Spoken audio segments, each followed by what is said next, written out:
From the beginning, Ooh, okay. the very beginning. Where were you born? Well, I was born in this really far off land. I don't know if you've heard of it. It's called New Jersey. New Jersey. Yeah, Ooh. not very exciting. How chic. Yeah, it's the opposite of chic, but maybe there's time for rebranding. No, I of New think Jersey so. one day. Where in New Jersey? Northern New Jersey. Yeah, so like More specific? Bergen County area. Oh, Bergen County. Oh, right across the bridge. Yeah, where all the malls are. Right. Yeah. Well, it's behind the music. This is where it all started for Jess Silber. I love that. So when did music enter the picture?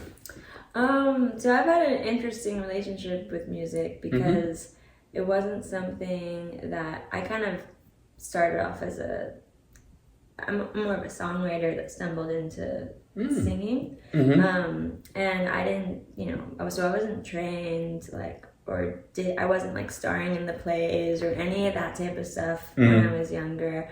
I was just always secretly writing songs. Oh, really? Since I can remember, which my earliest memories are in elementary school. So I guess, what are you, like 10? Yeah, like around anywhere from 9, 10. Yeah, like 8 to 10, 12. Yeah, I remember like the first song I wrote was like, I think we were graduating from 5th grade, and I was trying to write a nostalgic song about my years because I couldn't remember the song that our choir was supposed to sing in the graduation. So, and that stays true to this day, that I'm not good with remembering other people's lyrics. Me neither. So I ended up just writing my own, and then it turned into just like writing my own songs, and yeah, and then I pretty much like quietly wrote songs like as a way to process things. And I didn't start sharing that until probably about, I need to get better with timelines, but like 6 years ago or something. So like way like later after college, long after college.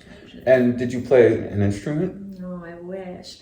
I've dabbled in taking piano lessons over the years, and I have That's like my nemesis. a ukulele, which is technically, I should say ukulele, but it just sounds really douchey, but that is the right way you're supposed to say it. So I dabble on those, but I grew up playing sports and kind of doing that stuff, so I didn't take my first piano lesson until probably middle school or high school. Okay. And I think in all the times I've started with different piano teachers a few times over the years, like even until like last year, and I just have never really gone in. And I think that piano would be the instrument that would be my choice. I feel a little of like a conflicting relationship with piano, because I feel like frustrated sometimes, because I think that like it's like somewhere in me knows the language of the piano fluently, but I have not like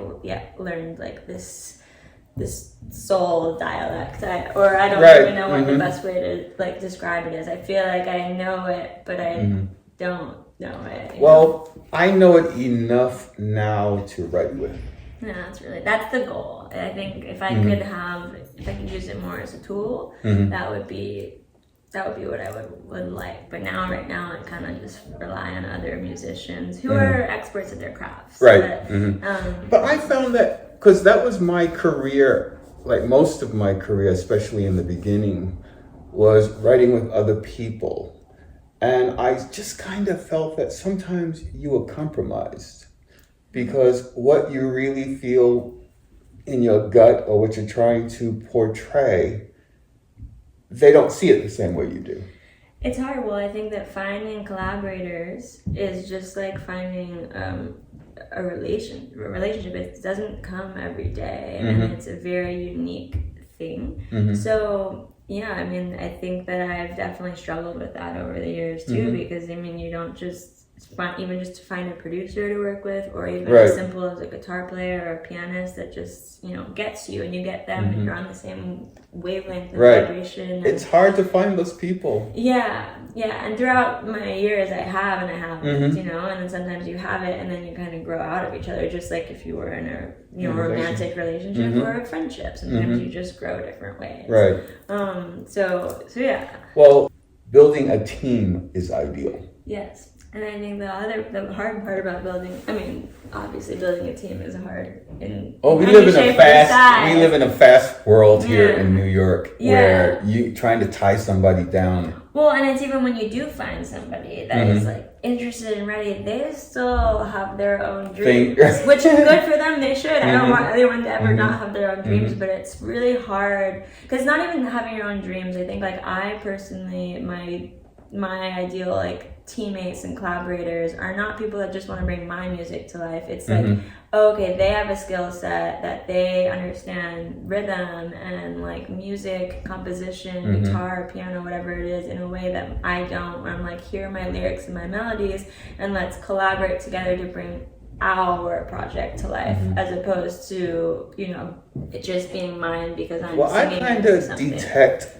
there's a closeted producer in you. I am a producer by trade too, because I worked in film and television for almost 15 years.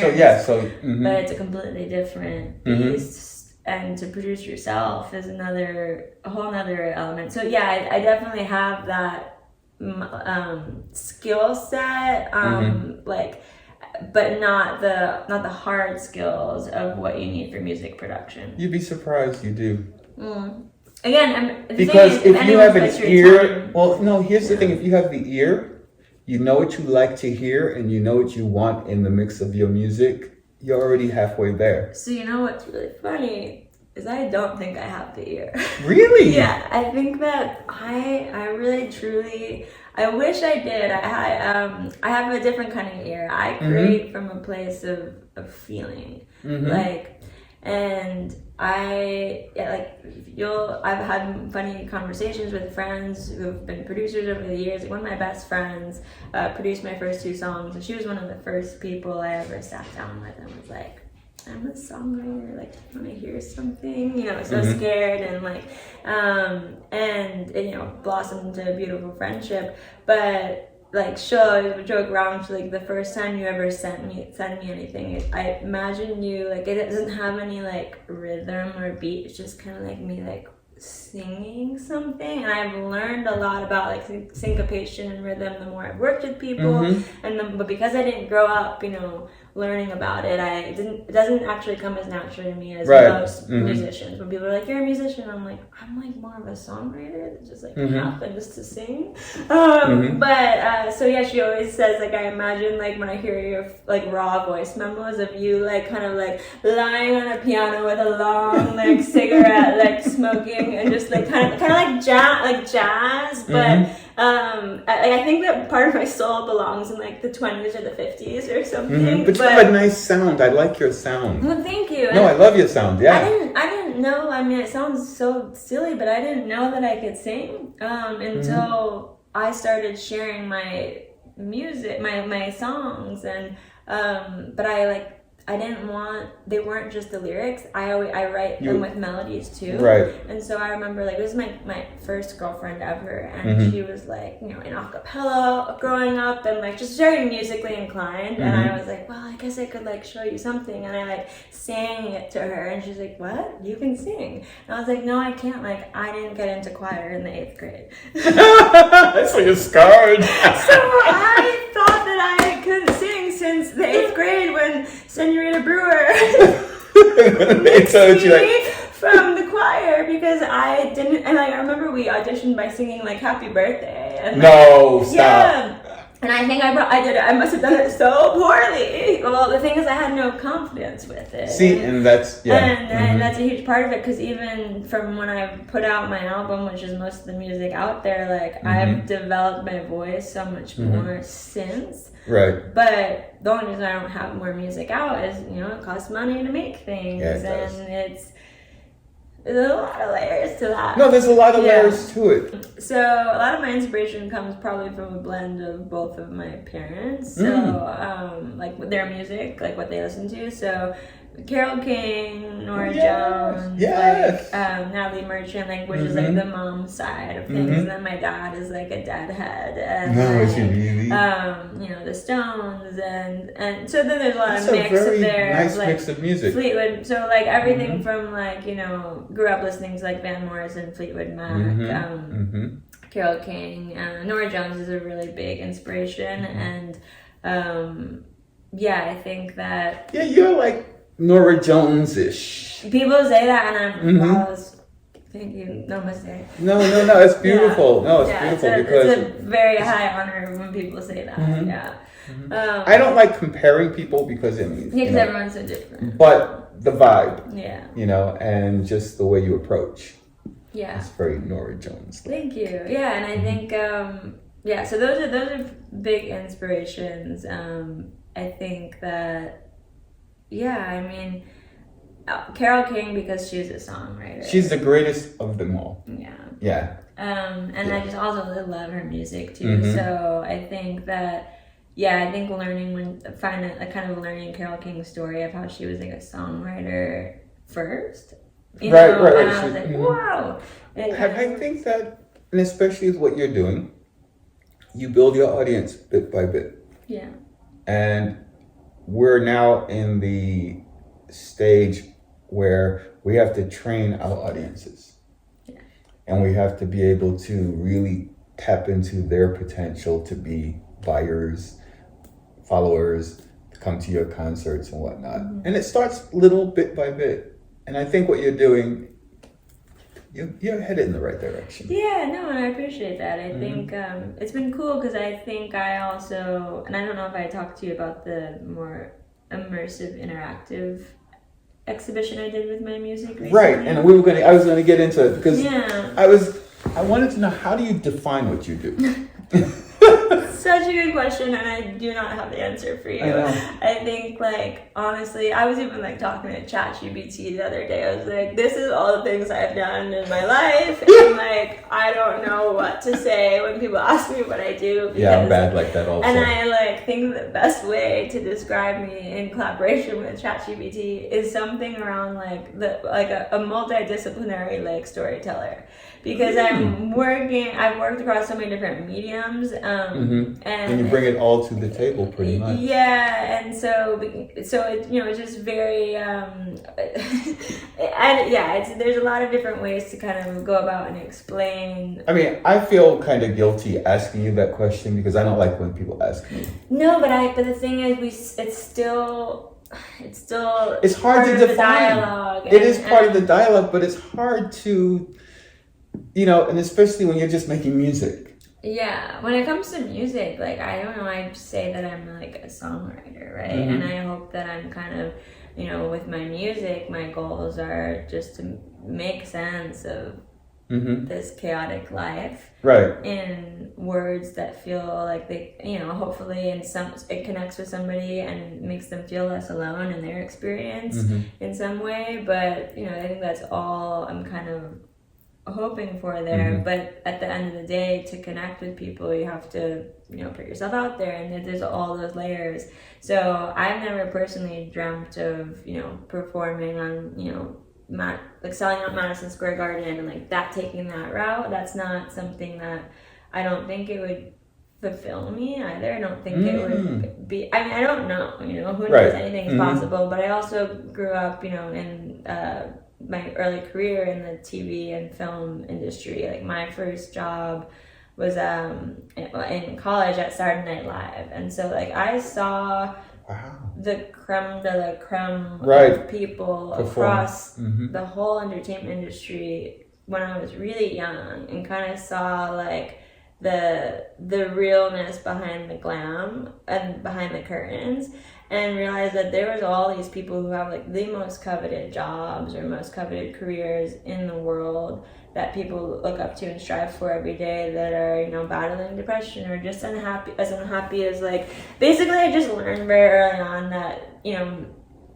And it's not as simple as this, but like fame and money will not buy you happiness. No. It can buy you the space to figure it out. But at the end of the day, you know, I think that there was a lot of influences there, and just kind of experiencing that. I kind of definitely went on a little bit of a different tangent there. I forgot what I was originally explaining. Well, we were just talking about how do you define what you do.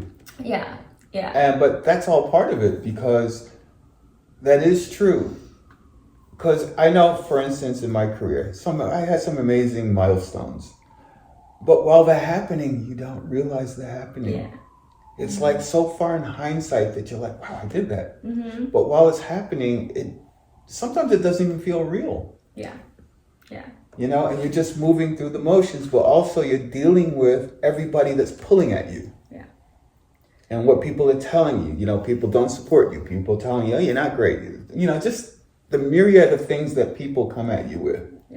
Like I think that even just going to some concerts with maybe some artists that I really love, like, and seeing, I'm like, I don't think I could ever sing the same song for like 40 years, or like, you know, or it's, you know, you're putting on an act at some point, and there is a really special, like, you know, a special scenario when people are singing along, and like if you have a huge crowd of people singing along lovely. To your music, There's nothing like it. There is nothing like it. And I've had that on a micro scale where I have like my closest friends and family, they have their favorite song and they're singing along, and I'm like, okay, actually that was actually kind of fun to perform, because they knew it and they were singing along, so it gave it a different element. But I think in terms of seeking that out as a career to like be, I just think it wouldn't, I think I know that it just wouldn't give me like the fulfillment of what the reason why I'm making music. I think it would take me further away from the very reason why I was ever creating to begin with.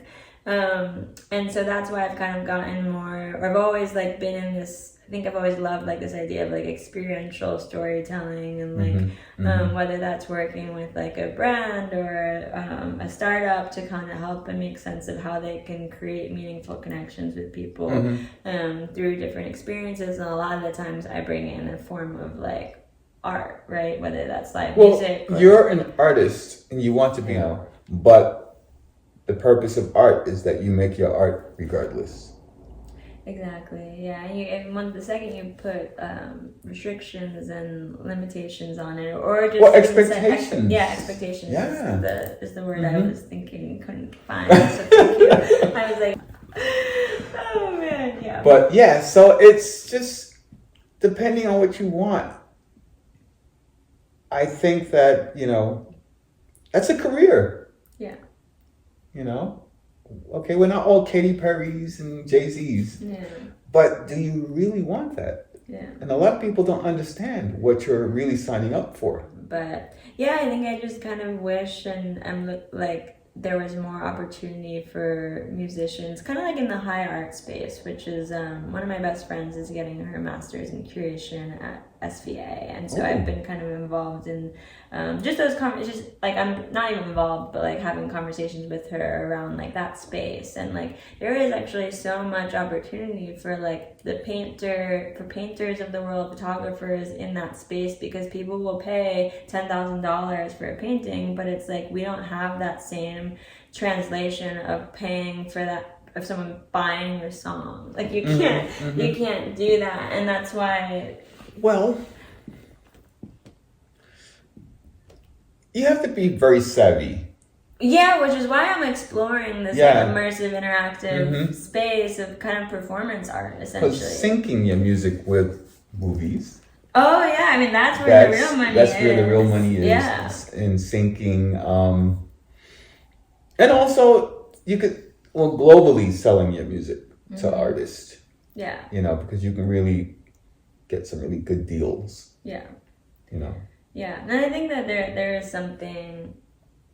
I'm open to a lot of different things, because if I could have a stream of income through music in a way that wasn't feeling like it was depleting like my soul, then yeah. But I think I think like this exhibition that I did recently was like an interactive like live performance. It was me, and two buddies that I've been playing music with recently, Shalom and Josh. They play a dolak, which is like basically a two-sided djembe, like an Indian hand drum, and just and an acoustic guitar. And what I did was I took like, we just got like a little section of the exhibition space, and just like, you know, when you're in a museum and there's like, you know, kind of like red tape or something, you're not supposed to cross a certain way, like we were behind it. And, you know, I wrote on the wall, like, pick a feeling, hear it sound. And then I took little cards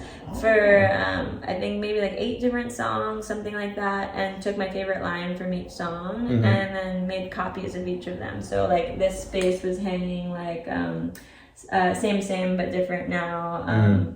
And so on and so forth with different songs, and people could pick the card and then hand it to us, and then we played it. So it was just kind of, and it was very different. Like, I also never played for 2 hours straight before, because I performed maybe like 5 or 6 times in my life. Like, it's really exhilarating. No, it was so fun. And I think like if I was good at singing covers or something, then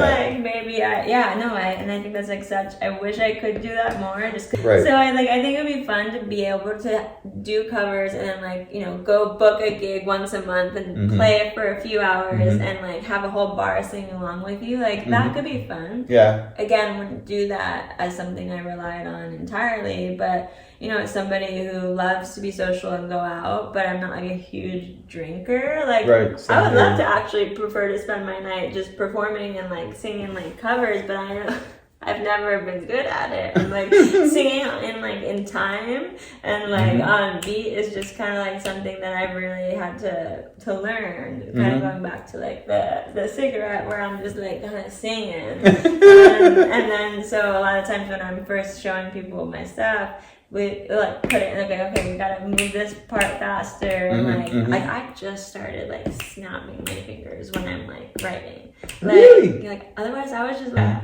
So in an ideal world where it could just be anywhere you want it to be, what would your career look like? Oh gosh, that's such a good question. You know, I also have a lot of other aspirations too. They're all connected. They're all interconnected by this theme of storytelling and creating meaningful moments of connection between people within themselves and between each other. Like, I would love, at least with my music, to answer your question, to be able to do more interactive, immersive experiences that blend, like, you know, your experience of going to an art exhibition or a museum with music. So, because I just think like I love like curating spaces and experiences, and so I think that the future of entertainment is experiential. It's experiences. People crave the opportunity to really like check into where they are in the present moment, and I think that the entertainment industry is already starting to touch in on that, whether it's kind of like you know, pop-up experiences or like the Stranger Things experience where you like go somewhere and it's very curated, specific. If I could, I would love, like, say I'm creating an album, or when I create my next album and I had like all the resources in the world, right? I would want to create an experience that you walk through my album physically. So each room would be a different song, and everything in that room, from the way it looks to the way it sounds to the way it maybe smells or like you experience it, is like an embodiment of that song and the meaning behind that song. And it's a collaboration with all different types of artists. So it could be an interior designer, it could be painters, it could be photographers, it could be, so like literally combine, like taking, so again, it's not just like, sure, it might start from my my concept, but now I want to collaborate with a bunch of other artists to see how they bring that to life. And so like basically, I see this for you. Basically, each room would be its own, which would be the different songs, kind of like the way you go to like a Broadway show, or you know, it's an experience. And and then ideally, you know, you could then have that experience in New York and Chicago and London and all these different places where people can really, like, you check your phone at the door and you're just there listening and connecting. Nice. To the places that I might have like dreams that are like too big, but they're never too big. No, I know, right? But like, I think you're right, and I think that I have to like reframe the way I say that. But it's like, that is what I would want to do with my music, but that requires a lot of money, you know. But don't limit yourself with money. Yeah, tell me how.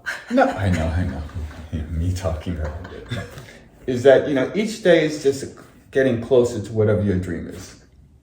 Yeah. And even if you just do even a little bit in that direction, the universe has a way of bringing these things to you, of putting the things in front of you that you need in order to get to that next step. So do not dwindle your dream down. Keep it huge. Yeah. And just keep it in your heart, because that will be the motivation to get you to that point.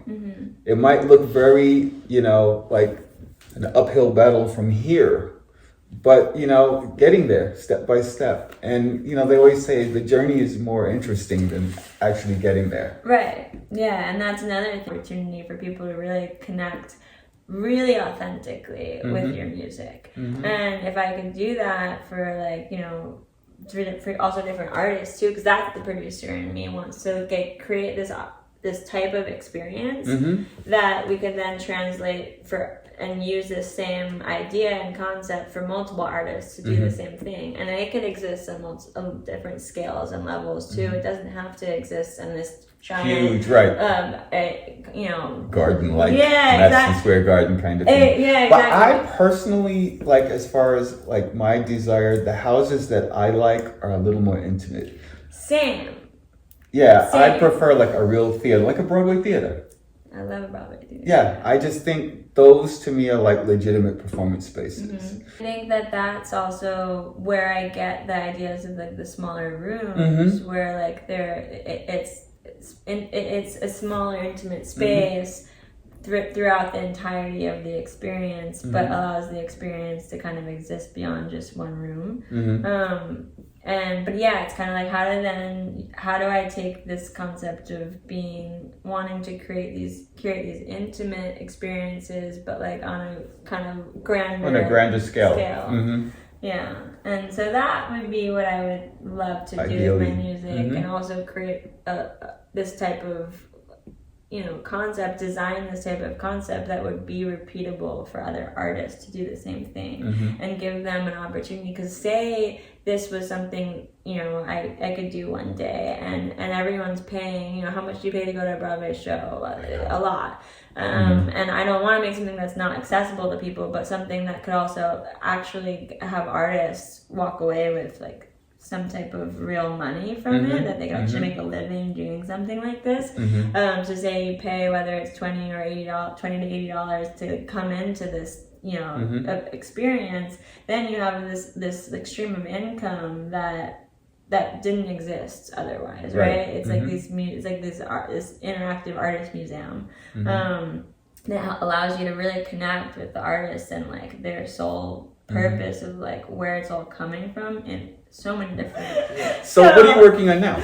A lot of things. I think I tend to kind of write as I'm experiencing life too. So I like, you know, I'll have a song that I've been kind of working on, dabbling here and there for like, could be years or a few months, and then I kind of have an idea for like the next idea of the verse. So like this morning I was thinking about like another verse for a song, but you know, I'm also thinking about how we could curate a more like accessible experience with my friend through kind of another version of what I did, but we'll kind of explore it in more of like an artist residency type form, which is similar to the idea. And then I'm also working with like a startup right now and helping them like kind of create their brand storytelling and so you have it all there. A lot of doing a lot of things. You have all the elements. Well, just lean into them. I'm trying to keep creating. I'm trying to keep writing. I think like I sometimes lose sight of music here and there throughout all of these, like kind of figuring out my other endeavors that will allow me financial stability to be able to have time and energy to put into creating more. So yeah, I'm creating right. and growing every day, trying to like stay on this like higher vibration. Well, the last question. Okay. What is your definition of success? Okay, success I think is feeling abundant, like mentally, physically, emotionally, fiscally, and fulfilled. I think that it's being able to have the freedom to spend your time using your energy to create meaningful opportunities to connect with people, or just meaningful experiences, I think. And yeah, I think I got kind of lost in my head there a little bit, but yeah, just creating an opportunity to feeling fulfilled by what I'm doing, and I think like less stress. I think yeah, so I think success looks like feeling like a sense of contentment too with where you are and enjoying the journey. Learning to be proud of yourself and also treating yourself with the type of kindness that like you treat the ones you love.